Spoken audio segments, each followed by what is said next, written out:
All right, Norman, whenever you're ready. Still waiting for Haywood. Assuming he'll check in here in a minute. If you're ready, I'll go.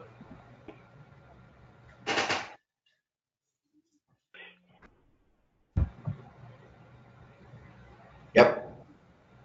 All right. I hope the membership is having a good Sunday, watching football in a cozy home there, and hope that your health and those knees are in good shape for a busy few weeks that are coming up. I'm going to be brief with you because I want to get this training in.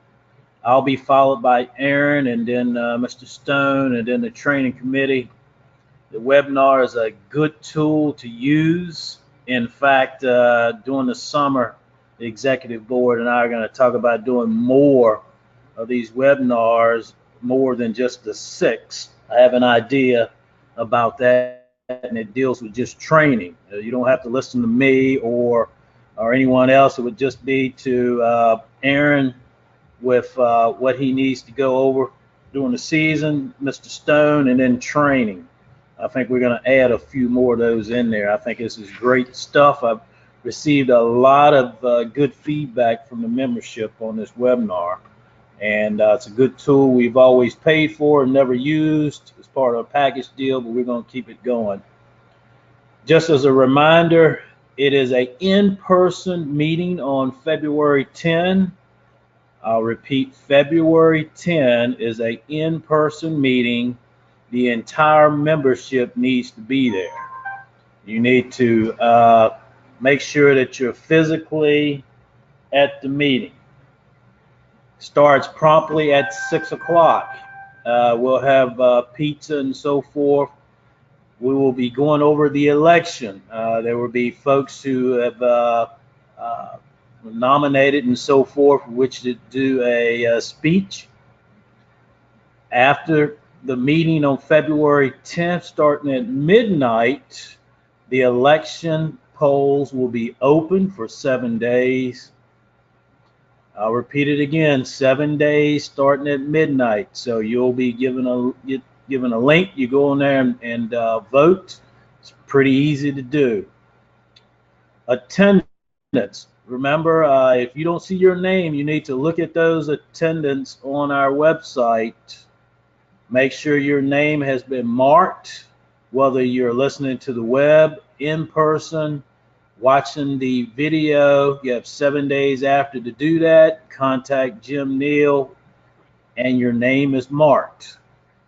If you're late and not mark on, not advise Jim, and there's some delay, remember the policy 30 days later, then it is what it is. So you need to monitor your attendance. Aaron will probably talk to you about the dress code as we go into postseason, what those requirements are. They're the same requirements as it's been probably for the last 25, 30 years. Look at the attendance policy and dress code on our site.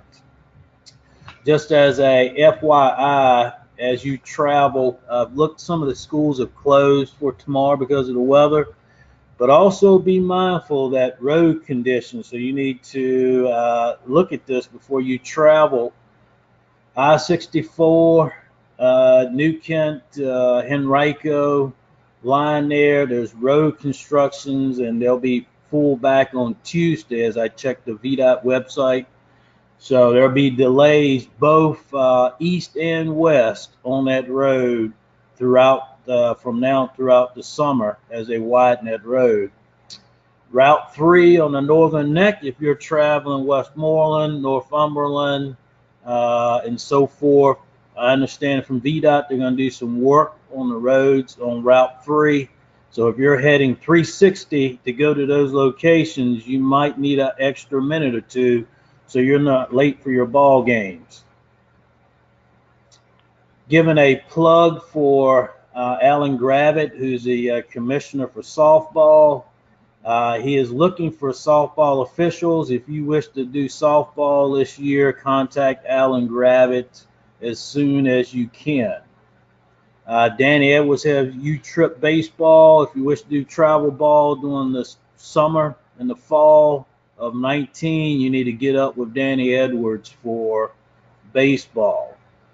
That's all I have. If you need me for anything, call me or email me or text me. And I just appreciate you guys and hope that you've had a good first start of this year. And this is the last time you hear my voice on this particular training, and I'll turn it over to Jim and Aaron. Thank you.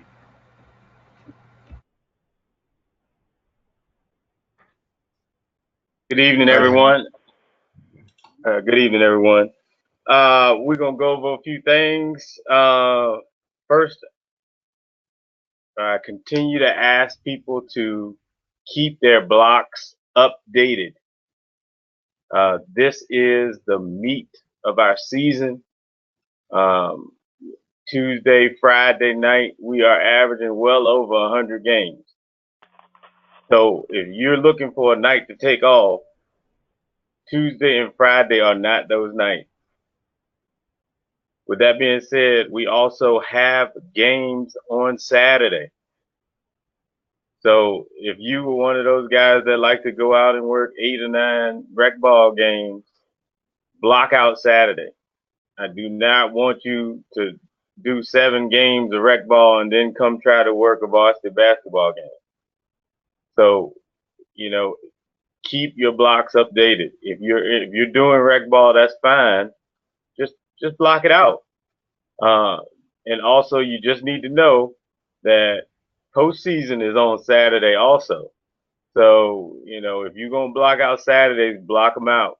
You can't keep going back and forth.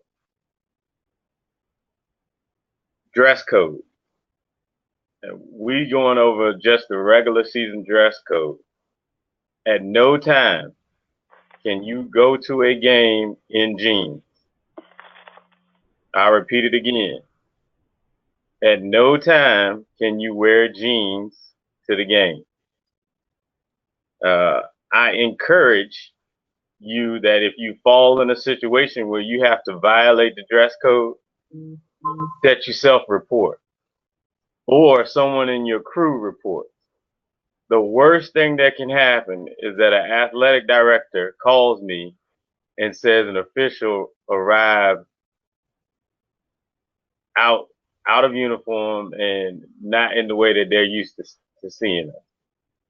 So please, again, if you have an issue, you going, for whatever reason, we allow you to go dressed to a game before 6 o'clock.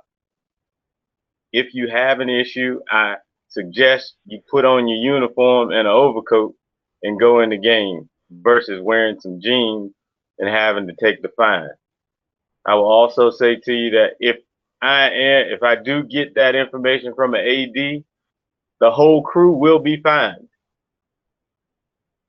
Again, if an AD calls me to tell me that somebody arrived late or violated our dress code and I haven't heard from the crew, the whole crew will be fined. We have to be able to govern ourselves, and if you have an issue, then we need to address it. Don't let me find it out from an athletic director. Uniforms. Jerry's gonna go over that. Again, I think he's gonna use some of the same language. Just use your common sense. We are going into the season where I'm going to be preparing 1099s. If you earned more than $600, we do prepare a 1099 and we do report it to the IRS. So those things, they will come up in your email and just say your 1099 is ready. I have had some questions about, am I going to keep a list of your games? What I suggest to you is that at the end of the season, the download from this year or you print it, because we cannot be your resource. For example, I had a request, somebody needed a copy of their games from 2014. I will have your 1099 information. I will not hold on to all of your games. So I suggest you, at the end of the year, you print off your entire game, or you can download it. Arbiter makes it very easy. You click print, then one of the choices is download it and save that file to your computer.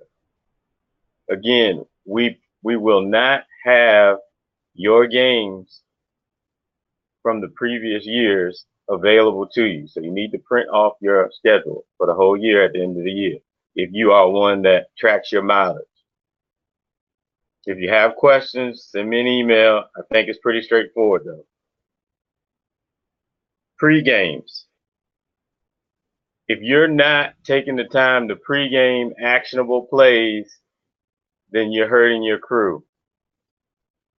Part of it should include talking to the table, making the table understand what they mean to your game. You should also go over how y'all gonna communicate the closing of a game, and which means you give her a thumbs up or she give you a thumbs up if the scores are right. We should be planning something to say we accept the score and she's telling you, or he or she is telling you, the score is correct.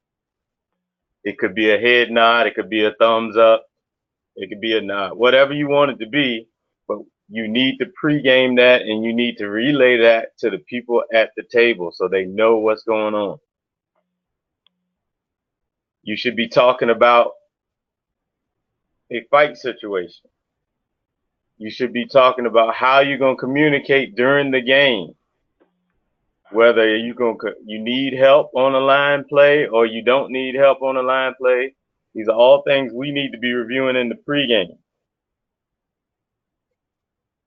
Coaches. I know several of you have relationships with coaches outside of basketball, but I ask you to understand something. They want to win that game. They are not your friend during that game. So do what you need to do, work hard, and I suggest stay away from coaches. It's no need to go over there and sit in their lap. Create the distance. If he want to talk to you, make him come talk to you. Then we know who came to who addressed who. We can see how the bodies came together. If you go over there and sit in his lap and just, start explaining your call, it doesn't do anything but make you look unsure or uncertain about what's going on. The LIS and the VIS, the independent schools, have asked to start using the shot clock. Jerry is going to be reviewing those rules coming up. Just know that this is for varsity girls and boys. And I'll put a note in the game right now. I think we're starting. Well, I know we're starting at Trinity Episcopal. It's going to be the first site. And we are going to be going live with this on the 18th of January. So yes, it's a short turnaround. Yes, they're going to be learning with you. But when you go, you need to have read over these presentations that were given to you. And you also need to know that if you have questions about how it's going to be applied, you need to reach out prior to your game if you are assigned at Trinity. You also need to pregame it while you're there. Use the printed copy of the rules that we sent you and pregame.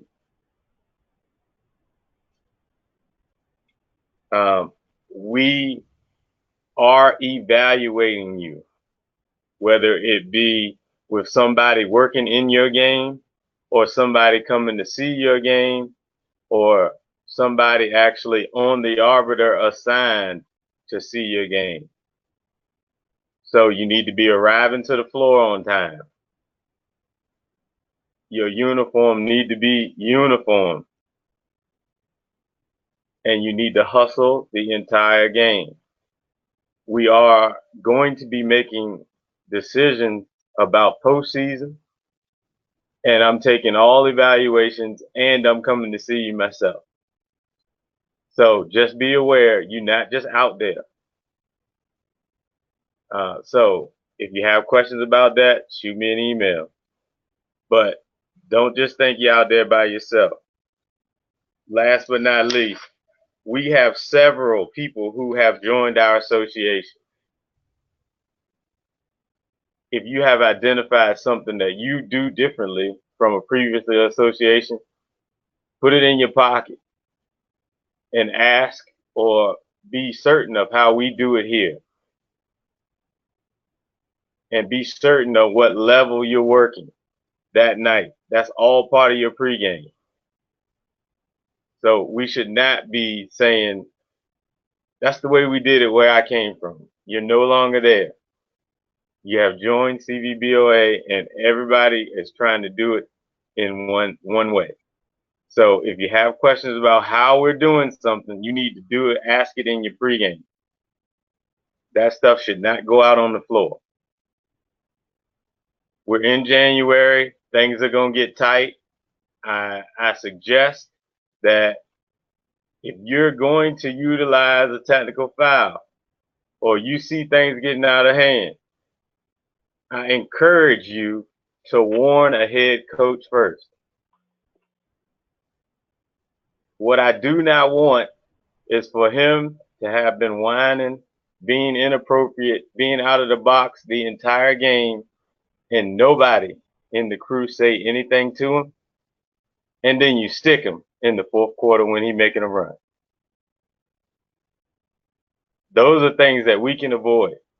Those are the type calls I do not want. So if you're having a problem with the coach, if he's being unsportsmanlike, address it immediately. If he's out of the box, address it immediately. Don't wait. We need to clean up that stuff immediately. Leave assistant coaches alone. Do not engage. Do not allow anybody to walk out on the floor and beckon you besides their head coach. If you do that, you're making a mistake and you're setting your crew up for failure. So we're entering into the tough part of our season. I know people are tired. I know coach is going to go crazy. All I ask you to do is you stick to the program. Stick to the program. Program it, pregame it, and run through your checklist. And I know Jerry going to go through some of this stuff, but the pregame is vital as we close out of the season. Thank you guys, and I know everybody's tired, but we almost there. So again, thanks for all your hard work, and keep it up. Thank you.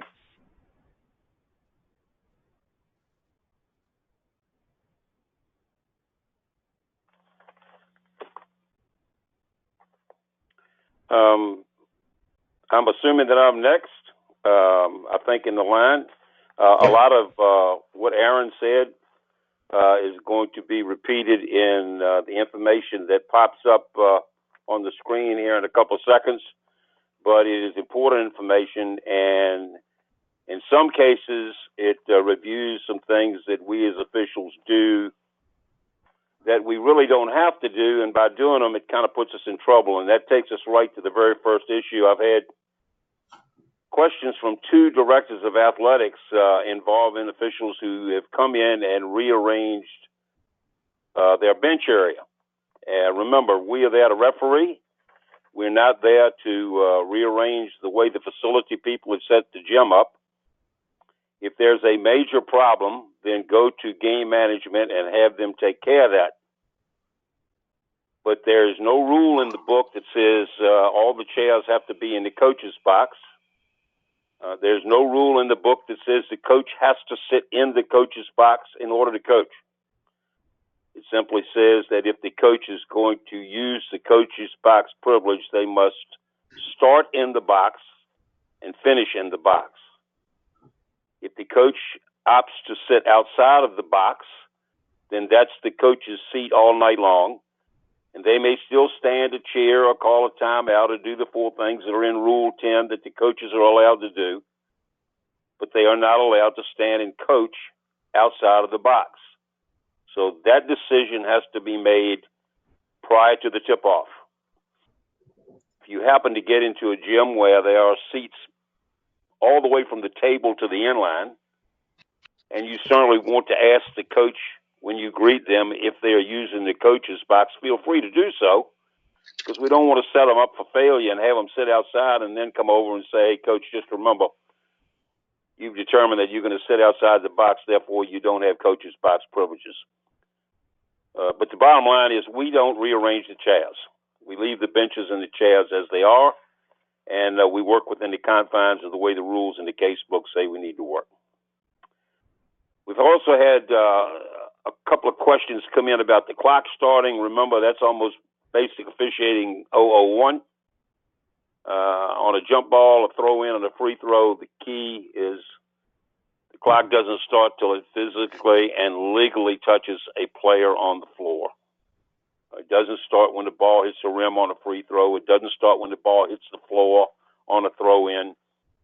It starts when the ball is legally touched, and in many of these situations, I've put the rule reference there for you. You can make a copy of this off of the website, or you can go on and with your rule book and your case book and look them up. Aaron made a point to say a couple of remarks about the uniforms. We've gone over this in just about every meeting, and we continue to have problems. And I'm not quite sure why, nor I think is Aaron sure why. We don't need to be looking for trouble. We know what the uniform rule is. If a kid's got his or her uniform bloused over so that you do not see the waistband, then don't go out there lifting up shirts looking. Number one, you never know what you're going to find. And it's 2019. You just don't know what a kid's going to say that you've been doing. So don't go out there pulling up shirts and looking for waistbands. If the waistband is not legal and you see it during the warm-up, that's one thing. If you see it during the game, that's another thing. But for heaven's sake, don't go around pulling on people's uniforms, checking to see whether they are legal or not. That's why anyone would do that, I'm not quite sure. But nevertheless, enforce the rules as they are. On the JV level and lower, try to use some common sense.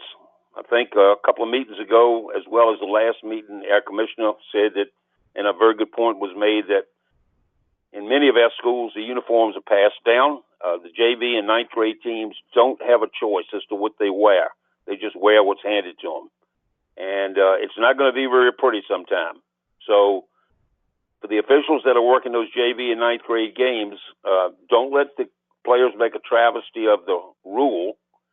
Within reason, make them adhere to the rule, but also use a little common sense in knowing that their uniforms, for the most part, probably are not going to fit them as if they were fitted like the varsity kids. So just use a little common sense.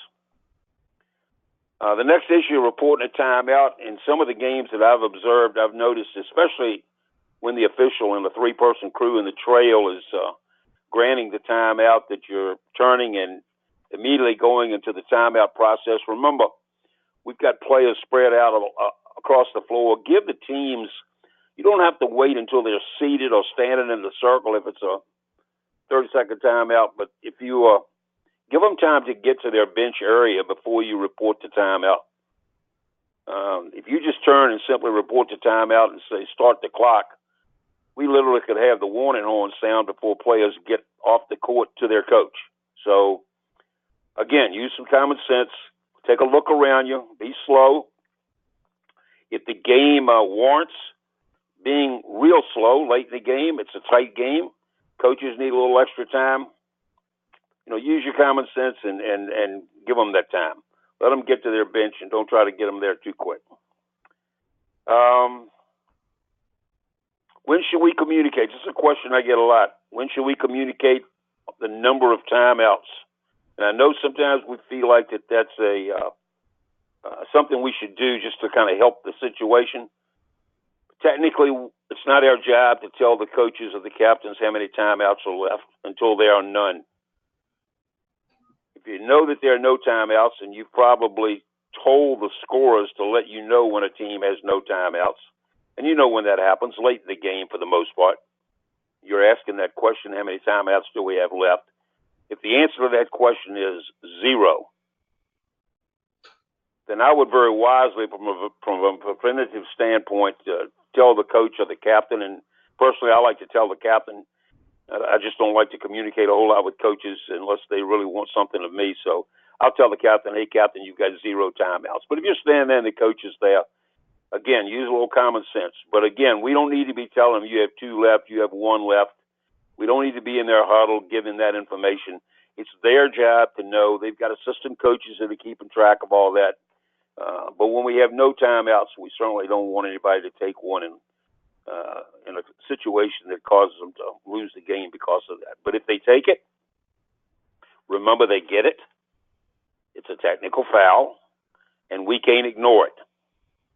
So you can prevent what you can prevent, but within the rules, they have a right to request an extra timeout.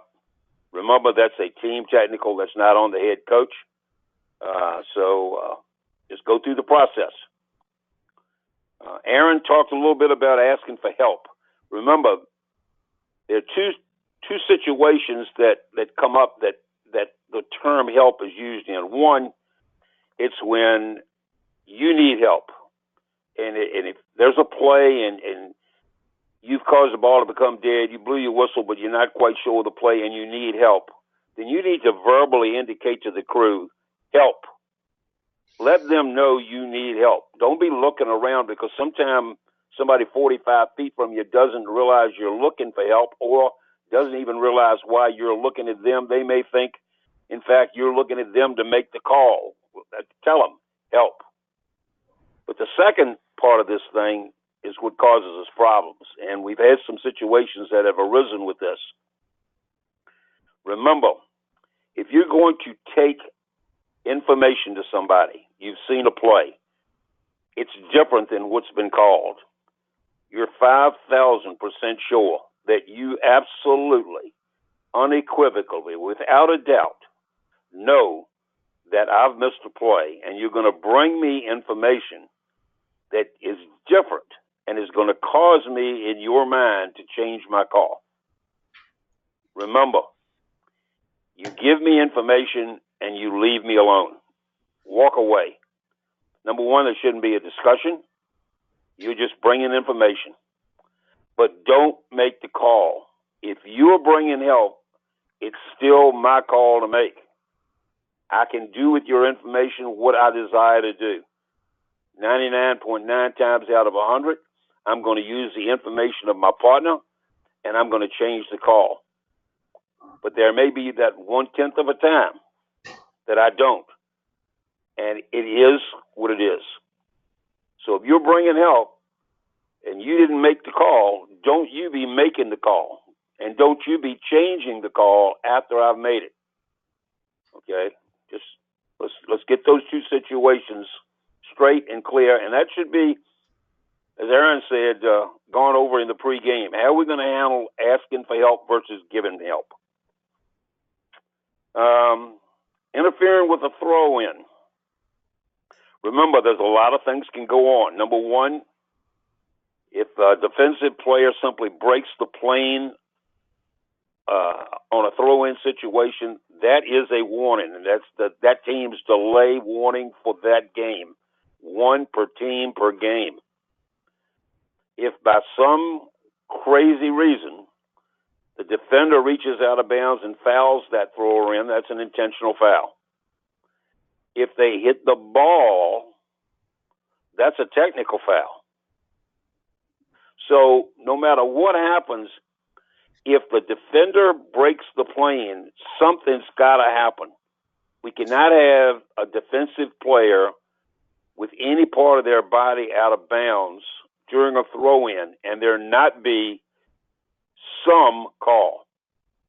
There was a game here within the last couple of weeks that I got a call on to take a look at a play where, and I have no idea from the film because it was it was too far away, but somehow the thrower in lost the ball. Whether the ball was struck, whether the arm was hit, I couldn't tell. But nevertheless, the ball bounded away from the thrower in. It was a spot throw in.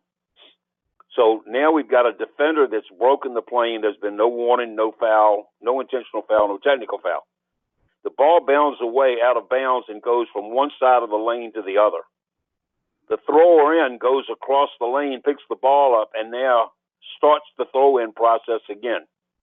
The entire process took 9 seconds, so we know that can't take place. And we've also let somebody who was on a spot throw-in move.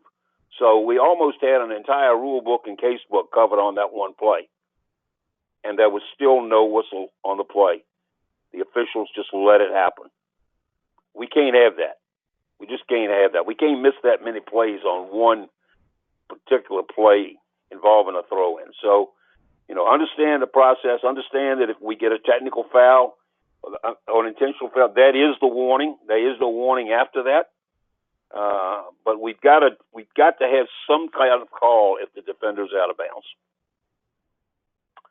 There was a question that I got on shooting free throws on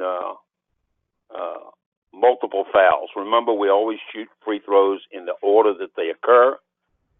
Most every time, and I can't think of any that it isn't, the dead ball free throws are going to be shot last, which means that anytime the ball isn't going to be put in play following the last free throw, we don't line up people on the foul line. So we always shoot free throws from fouls in the order that the fouls occurred. How do we eliminate the situation of getting confused? Anytime we have multiple fouls, we need to slow down. We need to get at least 2 people in the crew to make sure that the process is going to be carried out correctly before we get involved in the process and then find out we're doing something wrong, and then we create a correctable error situation and we look like a dog chasing his tail. Let's just slow down. Same way on double foul situations. Remember, anytime you use the term double, there are no shots. So if we have a foul followed by a double foul, even if in that case it's probably going to be a double technical foul. In fact, I think we probably saw that play this weekend. Remember that we would not shoot off the double fouls. We would report the first foul. We would report the double foul. That's a point of interruption play.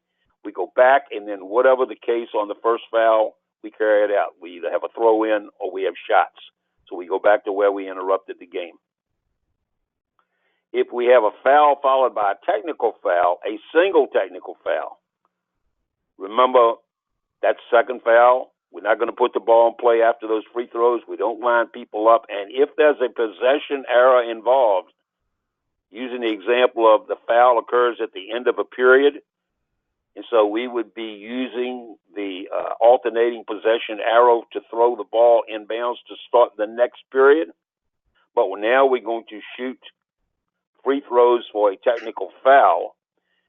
Make sure that we're mindful of the fact that the arrow is not involved in the throw-in. It's the throw-in off the technical free throws that we're putting the ball in play on, and therefore the arrow will not change. So it would be possible if A was shooting technical foul free throws and then going to get the ball on that throw-in, they could have also had the possession arrow to start the half. They keep the arrow. They don't lose it. So, again, slow down. A couple of people in the crew need to just make sure that what we're doing is done correctly and then carry it out. It's okay to stop the game, ladies and gentlemen, to make sure that what we do is right. It's okay to stop the game. Sometimes it's good to stop the game. Don't try to hurry up when things start going crazy on you. Communicating with coaches. Aaron touched on this. Really important. Who starts the dialogue? Where does the dialogue take us? And who stops the dialogue? And I saw a game, and I was 100 feet from the play, so I'm not going to pass judgment on the official except for the visual part of what was observed. Here's a play. An official is going from trail to lead. It's an intense game. Both coaches are involved in the game. There's been some words, activities. It's an intense game. But in this particular situation, there's really not anything being said to the official. But the official makes it a point in transition to stop in the coach's box and start a conversation with one of the coaches. Now, it's important to note the official started the conversation. Conversation is very quick. The official continues to then go to trail. But as he goes to trail, he turns around and he texts, or they text, the coach. Now, first of all, my question would be, we started that dialogue, and now the end result is a technical foul. What's that all about? I'm not saying it can't happen, but just think about the process. We start the dialogue, and then we text the coach with no warning. We've got a new rule that started last year where we can use a warning. Use that rule frequently and use it early in the game. It hurts no one. It simply puts the coaches on notice that we're not going to have this take place tonight. Don't let situations fester. Don't let coaches come on the floor. Don't let coaches embarrass you. But use the warning. A lot of times if we do that, it will never get to a technical foul. But remember, once we set a coach down, the coach is simply restricted from using the coach's box rule. They still may stand to clap. They still may stand to call a timeout. They still may do the 4 things that they can do in the coach's rule. They just can't stand to coach. So to go over to them and tell them they must be seated all the time is an incorrect statement. They just lose the right to use the coach's box. I also saw this weekend a game where an official made a call in a very close game, reports the foul to the table, and then becomes involved in a confrontation, a verbal confrontation with somebody in the stands. And this confrontation goes on while the free throws are being shot for the foul that was called. I'm not quite sure in my 40 plus years of officiating why we want to go past controlling anything outside the lines other than the bench area and the scoring table. But for heaven's sake, don't get involved with fans in the stands, and especially verbally. I mean, we all have had things said to us that irritate us, but that comes with putting on the striped shirt and the whistle. It is what it is. But we cannot get in a screaming match with people in the stands, and especially while the ball's alive and we are supposed to be officiating. So, I hope the crew addressed that in the locker room. If they didn't, somebody needed to. The mercy rule, that's there for you. It hasn't changed.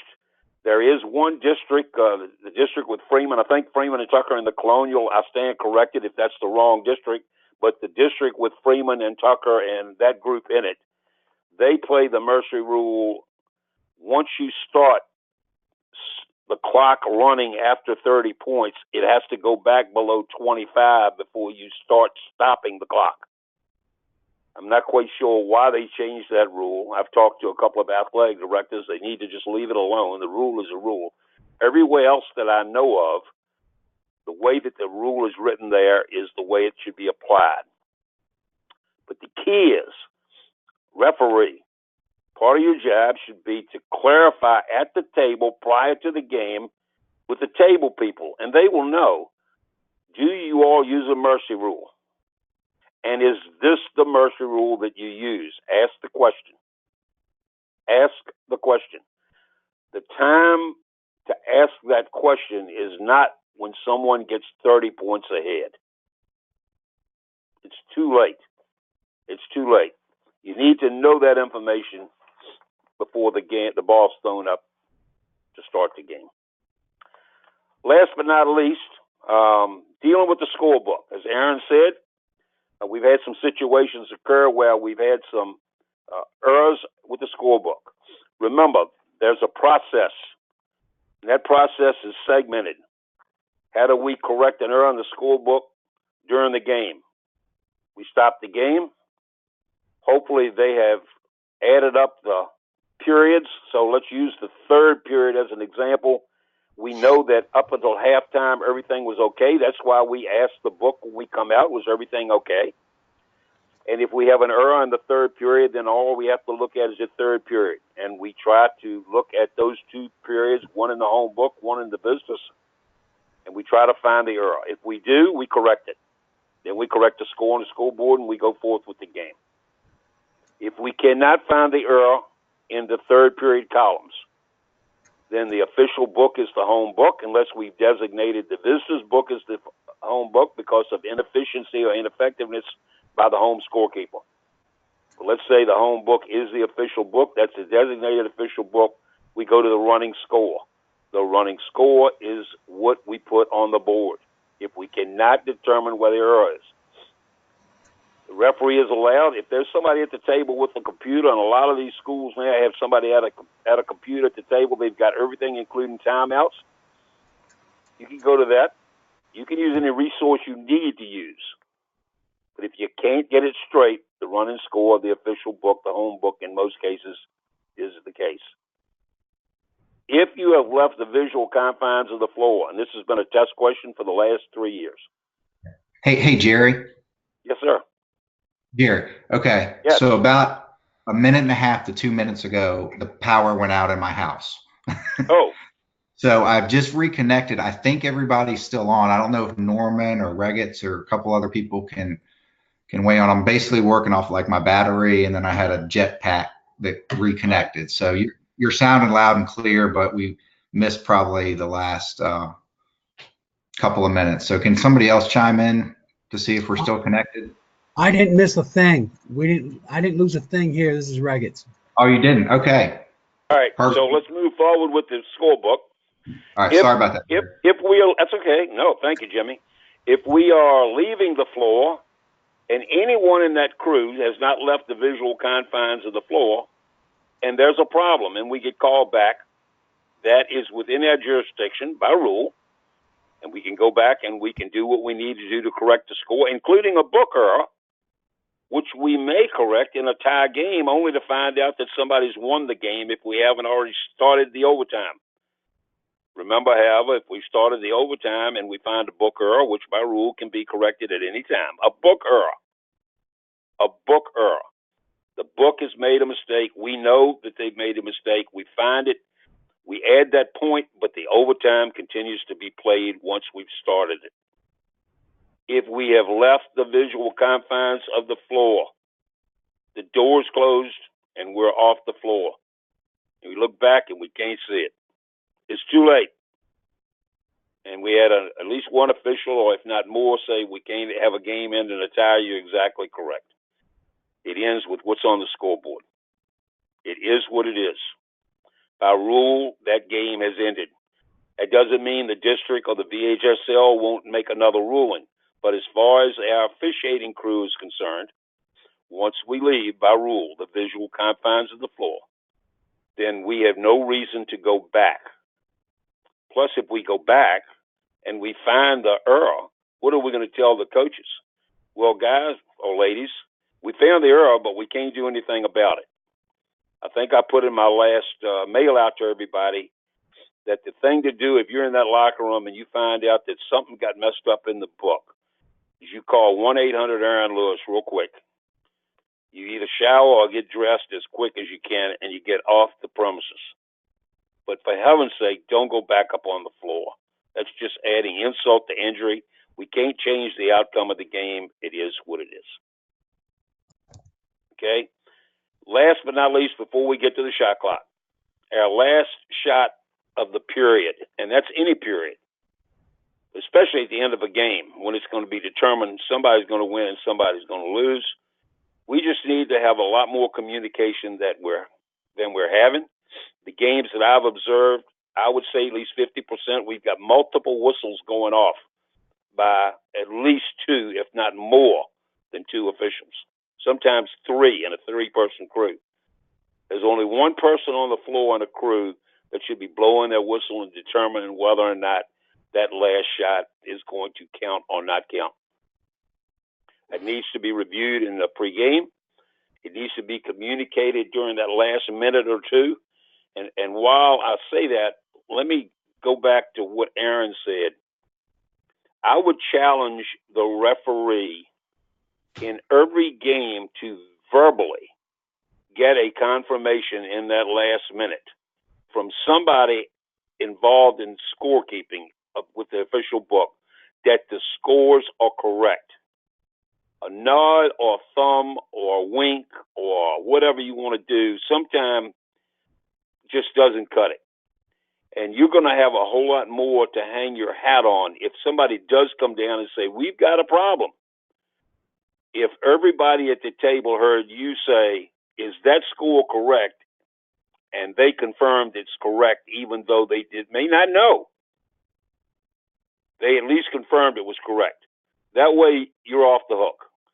But if there's anybody there that says, well, I never saw Mr. Reggets look over here, or I don't think he looked over here, or I don't know if he looked over here, then we got a little problem. But okay, so back to the last period. Let's just make sure we communicate as much as possible. Okay, Aaron pointed out we're going to start using the shot clock. That's going to be new and unique for high school basketball around here. It's going to be kind of crazy at first. You have a copy of the shot clock rules. Jimmy sent it out to you during the week. I'm not going to challenge your intelligence by reading it verbatim to you. I am going to tell you that this is new.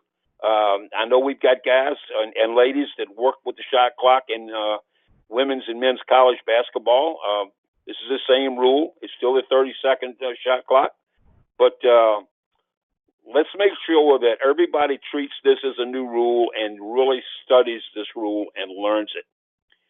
I would make 2 or 3 suggestions that I think will make this a transition a little bit easier. Number one, somebody should carry a copy of these instructions to the table every time we have a game with the shot clock. We never know who's going to be sitting there with their finger on that switch. It could be an adult, could be Billy Woodson that keeps the shot clock at Richmond and VCU. It could be a 15-year-old kid. We just don't know.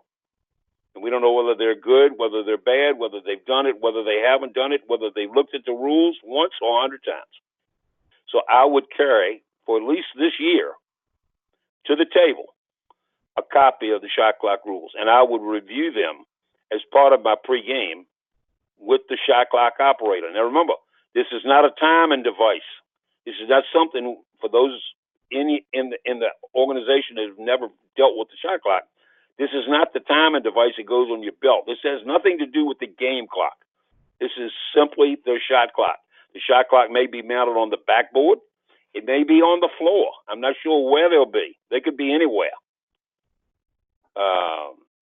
But I would recommend that you carry a copy of the shot clock rules to the table. Secondly, before the game, have the shot clock operator, make sure you have the shot clock operator run the shot clock down so that the crew will hear the difference between the shot clock horn and the game horn. There is a difference. There is a difference. So you want to make sure that you know which is which, especially for something that happens late in a period and you've got a horn going off. So have them run the shot clock down. Tell your crew, this is what the shot clock horn sounds like. Everybody will hear it. Okay. 3, instruct your shot clock operators. If there's any doubt in their mind, do not reset that shot clock. It's a lot easier, you will find, once you start working with the shot clock, for you to reset the shot clock as the official than to go back and have them reset it. So if they, don't, just make them comfortable. This is new for everybody, including them. And it can be intimidating at times. And it takes a lot of focus and concentration on making sure that this thing, a lot more than the game clock. So it's going to take focus and concentration on our part. It's going to take focus and concentration on the shot clock operators' part. We have to have them comfortable. And one way that makes them more comfortable is to tell them, look, we've got your back. If you have a question in your mind, don't reset it. So they won't feel any guilt. They won't feel as if they've screwed up. They will know, hey, look, I'm confused. I'm not resetting it. The officials will look over and tell me what to do. And then you can do it. And if there's any question in the crew, we can't go to New York. We don't have a replay TV. So just stop the game, go over, spin that set of instructions around if you don't have somebody in the crew that's used to working with a shot clock, and look the thing up. The key is we've got to get the play right. And if they're going to drop this bomb on us in late January and say all of a sudden we're going to start using shot clocks when we haven't had a chance to do any more with it than they have, then we've got to be willing to say, okay, we're going to use a shot clock, but making sure that we get the play rights could be done on our terms. And there shouldn't be any problem with stopping the game and looking at the sheet and saying, yep, we need to reset it, or we don't need to reset it. They can't complain about that. So look the rules over, study them. If you've got any questions, feel free to call me. Feel free to call anybody who deals with the shot clock. They're pretty simple and straightforward. There shouldn't be anything confusing about them. But the only confusion is going to be when we don't know the rule and we need to reset the clock and we don't know what to do. And if that's the case, that's just like people who don't spend much time in the rule book to start with. That's going to be on us as officials. It's not going to be on them as a school. So that's all I've got tonight. Keep the cards and letters coming. Thank you, and stay healthy. All right. Thanks, Jerry. Good stuff. This is information you guys can see it on your screen real quick. Given where we're at on time, we've got Haywood Bostic who's gonna jump on, but there's an opportunity to do some other softball officiating, and if I'm going to get that posted and sent out to folks. Bill Davidge is our CVBOA guy who can tell you more about it. But in the interest of time, we're going to keep on rolling. Good evening, everyone, and I wish everybody a happy new year. First of all, before we get started, I'd like to thank everybody for coming out to the fellowship we had on this past Friday. It was a lot of fun. All of us came out, and we really enjoyed ourselves being together. First of all, what I like to talk about is this. We're in the meat of our season, and all games are going to be intense. Coaches are getting tired now. Players are getting tired of the coach now. And we as officials are getting tired. And the game's going to be intense. So I don't want any slippage from any of our officials. We've been doing a pretty good job overall. So right now, we want to be intense on all of our games. Don't take a second off during your game, especially during dead ball. And please, when they call a timeout, walk those players to the huddle. Also, no taunting and baiting. 3-point shot, they pointing at the bench, they getting in each other's face. What causes a lot is on jump balls or a loose ball, they jump on each other. We got to have fouls on those type of plays. So let's be strong during our dead ball situation. Continue on, just like Jerry said, communicate with coaches. If you don't know what to say, don't say anything. That's what gets us in trouble. Lend the ear. You don't have to have the last word. And there's nothing wrong with saying, Coach, hey, I might have missed that play. So let's do that. Always hustle and work hard on getting your angles. And always be able to see the play start, develop, and finish. If we do those things, start, develop, and finish. Also, be able to know the stars of the team. We don't want to go into a game and the first half, the best player has 3 fouls and a marginal contact. The bleachers are filled not to see us, but to see the best player. So let's make sure they be quality foul on the best player. So that means that we must do our homework. The last 4 minutes of our game, we must be strong, guys. We must be strong during that time. Let's call the same plays down the stretch. We don't want to call anything that we haven't called before. Our communication skills must be strong. We have to be looking at the players, know who they are talking to. We have to be involved in the game. So let's make sure we do that. And before I leave, remember these things: hand checking, body bumping the ball handler, freedom of movement for players without the ball, especially on cutters. Don't let them hold the cutters. Stringing, make sure the strings are legal. Offense, initiate the contact. A lot of plays where the offense are jumping to the defense.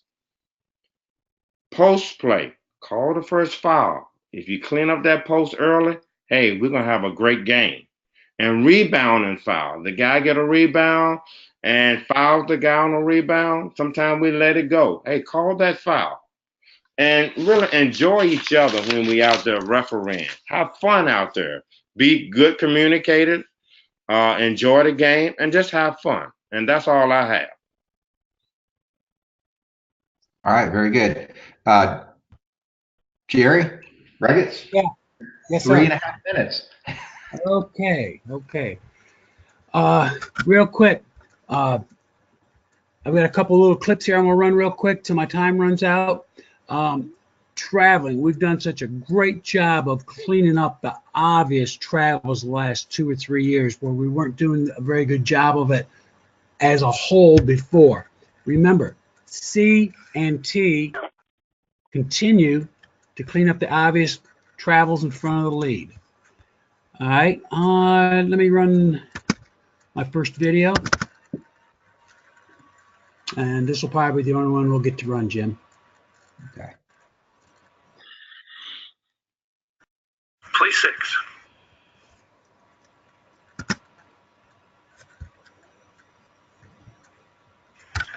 After the try, is this a foul on black number 11 or white number 11? Or is it incidental contact?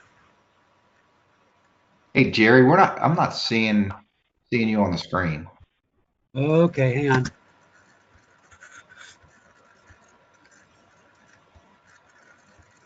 It appears that black 11 is still looking back at the basket at the time he contacts white number 11 and knocks him to the floor. This appears to be accidental and is correctly ruled incidental contact by the officials. Black number 11 helping white number 11 I'm clicking on the webcam, is but it also won't pull it indicated up. that it was accidental in addition. A good show of sportsmanship. Jim, can you see it yet? No, we saw your mug for like 2 seconds. Yeah, I mean, we've only got like 2 minutes left. Contact was not incidental. Is it something that we could He ruled intentional some yeah, technical put foul. that switch The ball ball was down in there, I at the think. time put on the website?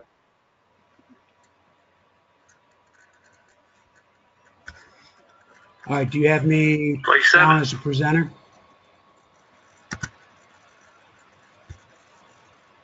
Yeah, I turned it over to you, but I don't think anybody's seeing anything. Offensive foul on white number 10 or a push-off player control foul on black number 3. Okay, now we're seeing it. Okay, you still got it? This is a difficult play. The question is whether white number 10 is moving to maintain a legal guarding position or whether she is moving toward black number 3. If you judge her movement to be lateral and moving to maintain, then the correct ruling is a player control foul on black number 3.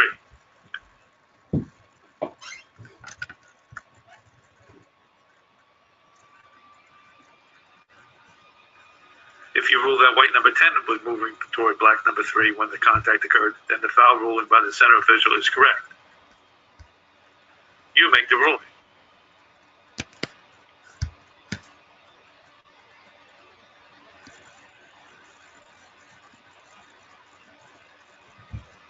Both the trail and the center official on this play have a good look at the play. Trail has a closely guarded count going as black number 3 drives toward the free throw line. However, the trail does not appear to be making any ruling on the play, instead leaving the play for the center official. Dual coverage areas are an important aspect of a good pregame conference. Hey, Jerry. Yes. Yeah, we committed to keeping this thing right at the hour. Can I work with you tonight or in the morning, and we can get these videos posted out there for the members? Yeah, I think that'd be a good thing to do. Can you let this one roll here and then cut me off? On this drive to the basket, is this an example of offense initiated contact on a legal defender or a blocking foul on a defender?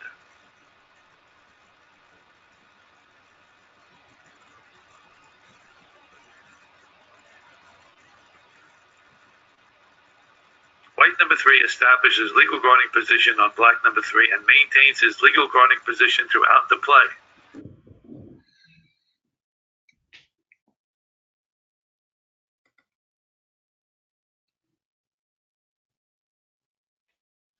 Black number 3 contacts white number 3 and the play is correctly ruled incidental contact by the lead official.